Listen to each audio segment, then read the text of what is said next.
Gurus are very clever at putting you down, but they're just trying to see how strong you are, testing you out, see if they can hoodwink you. So long as they can, you see, they're going to go on doing it, because they're going to get you to the point where they can't do it to you anymore. Then they'll graduate. And so, one of Rinzai's students, after he saw through it, said, well, there wasn't much in Rinzai's Buddhism after all. Of course there wasn't. He said boldly and straight out, my teaching is just like using an empty fist to deceive a child. You know, when you play games with a child and pretend you've got something here, and the child goes into all kinds of tizzy to get you to open your hand and show what it is, and then there's nothing. Fooled. So you can be fooled, as long as you can be fooled. When you can't be fooled, you don't ask the question anymore, because it's all become clear. It's all become clear that there is no puzzle about this universe. What makes you think there are puzzles about this universe? Very simple reason. You're trying to explain it. And when you explain things, what do you mean by explanation? There are several meanings of explanation. There's really one basic meaning. But first of all, to be able to translate what is happening into terms of words or numbers. In other words, to describe.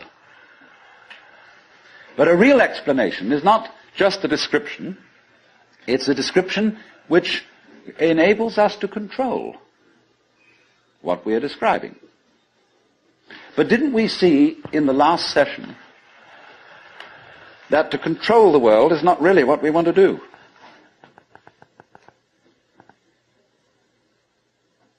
So that if all explanations have as their function enabling us to control things, then maybe an explanation isn't what we wanted. And furthermore, you can very simply see that what makes things complicated is explaining them. When somebody explains to you how a flower works, and he's a great botanist, and analyzes all the innards of a flower, and shows the channels, the fibers, the processes of reproduction, and so on that go on in it, everybody stands fascinated. Say, how complicated that is. How clever God must have been to create that flower, to have all that complexity going. It isn't complicated at all. It's only complicated when you start thinking about it. Because the vehicle of words is a very clumsy one. And when you try to talk about the processes of nature, what is complicated is not the processes of nature, but trying to put them into words. That's as complicated as trying to drink up the ocean with a fork. It takes forever. And so this intense complexity that we see in everything is created by our attempt to analyze it all. And so what we do is, you see, when we analyze, we use our eyes and ears as scalpels. And we dissect everything. And we have to put a label on every piece we chop off. And so we scalpelize, and we get it right down to atoms, getting finer and finer, and we suddenly thought, well, we've got to the end of it, because the word atom means what is not cuttable. Atomos. But then we found we could cut the atom. And lo and behold, big fleas had little fleas upon their backs to bite them. And it goes on forever. There is no end to the minuteness which you can unveil through physical investigation. For the simple reason that the investigation itself is what is chopping things into pieces. And the sharper you can sharpen your knife, the finer you can cut it. And the knife of the intellect is very sharp indeed. And the sophisticated instruments that we can now make, there's probably no limit to it. But in a way, all that is vain knowledge. In a way. Because you see, what it does is it gives you the illusion that you've solved your problems. When you have controlled certain things and you have solved certain problems, practical problems, you say, fine, more of that, please. Let's go on solving problems. And then you do. And you create a world of people, as we are today, far more comfortable than people who lived in the 19th century. Just remember the troubles of going to a dentist when you were children, or some of you when you were children, of medicine, of badly heated homes, of all sorts of things that we don't put up with anymore. But the problem is we keep running into this thing that all constant stimulations of consciousness become unconscious. And when we take it as a matter of course to have certain comforts, then we switch the level on which we worry. When you solve a whole set of problems, people find new ones to worry about. And after a while, you begin to get that haven't we been here before feeling. Aren't we just going round on a cycle and doing the same old thing over and over and over again because we don't realize that we're chasing our own tails?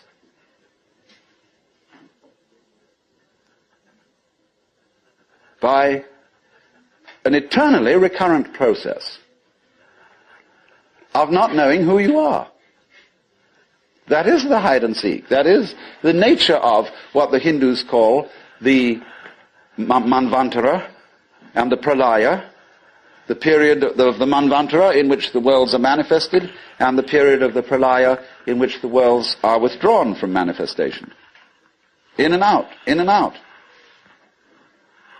Evermore came out by the same door as in I went. And the thing is to get to the point where you can see that you are doing that in every moment of your existence, with every tiny little atom of your body. You now, at this minute, you see, are the whole system of inning and outing.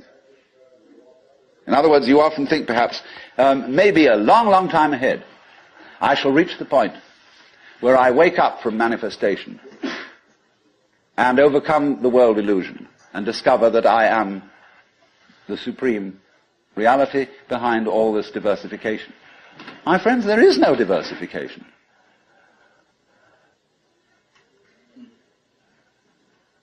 In other words, what you call diversification is your game. In the same way as you chop the thing and then you say it is made of pieces. Because you forget that you cut it.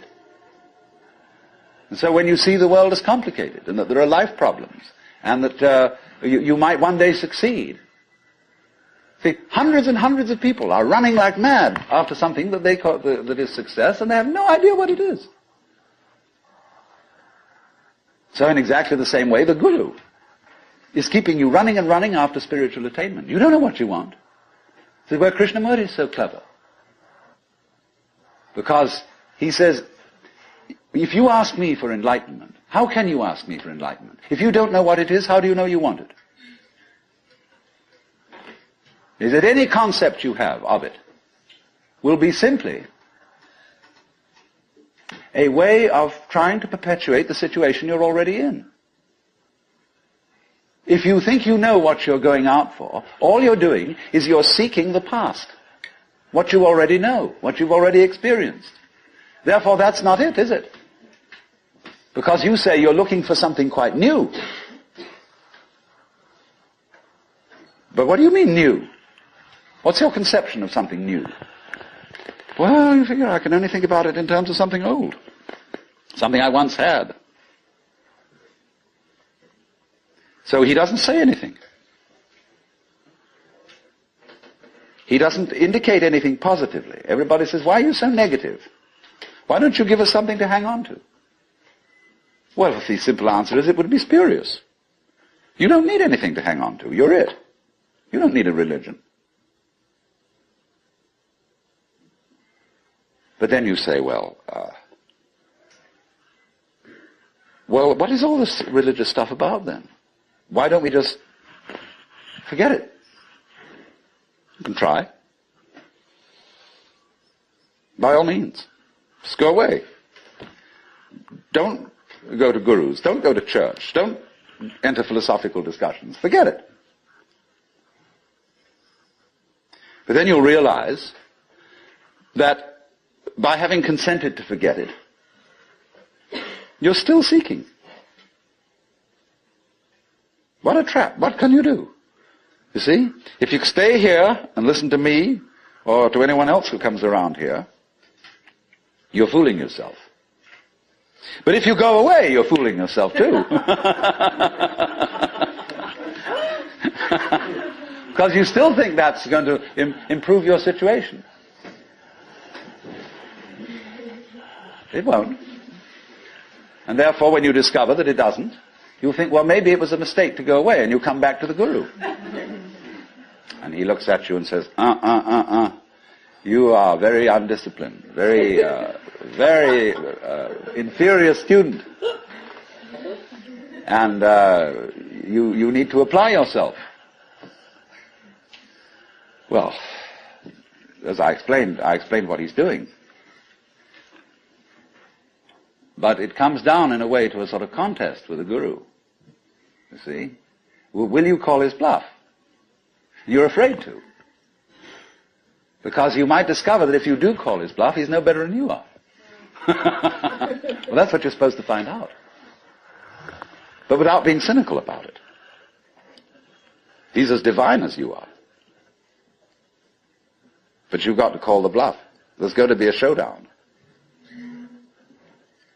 And it's a double bind. The whole situation's a double bind. Because it doesn't do any good to stay here, and it doesn't do you any good to go away. Either to do something about it or to do nothing about it. Now then, there's something else. When you understand that, and when you realize that there's nothing to realize, well, it's all here, then what are you going to do?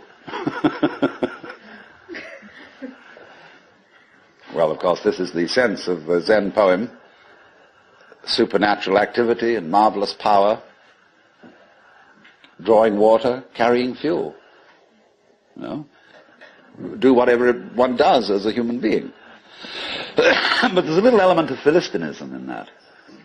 It's like when a child is pestering father or mother with all sorts of questions. They finally get down to the deepest metaphysical problems. They say, oh, shut up and eat your donut.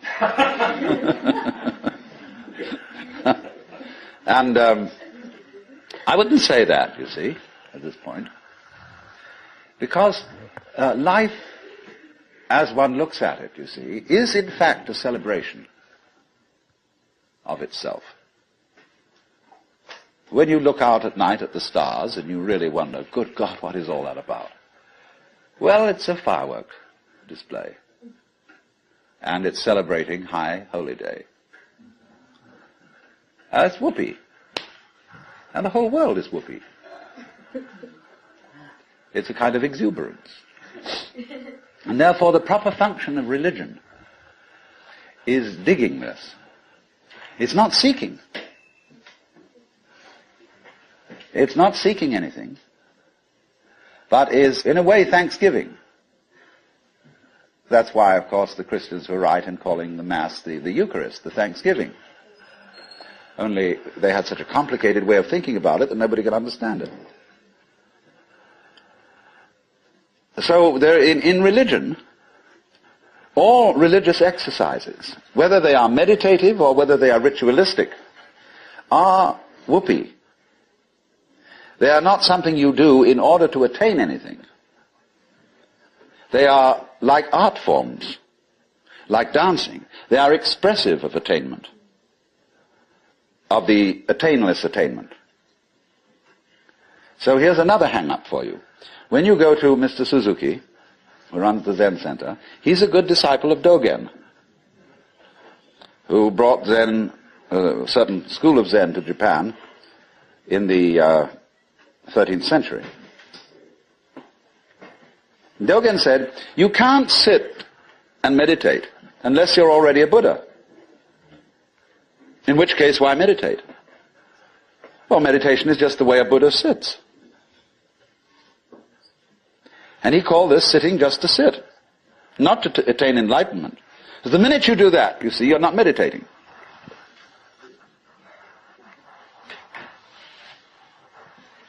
So you only become a good meditator if you're not looking for anything. And therefore, you realize what a great thing it is to be able to sit. And what a great thing it is not to dissect the world with your analytical intellect.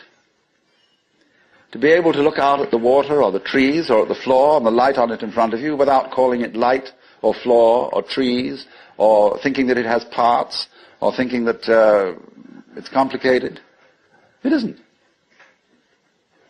So when you can sit without thinking, not with an empty mind, mind you, I'm going back to that point, not with an empty mind, but just a non-analytic mind, a non-probing mind, where you're not creating problems all the time, by trying to control it, by trying to control your mind, by trying to control your experience, what you see and hear.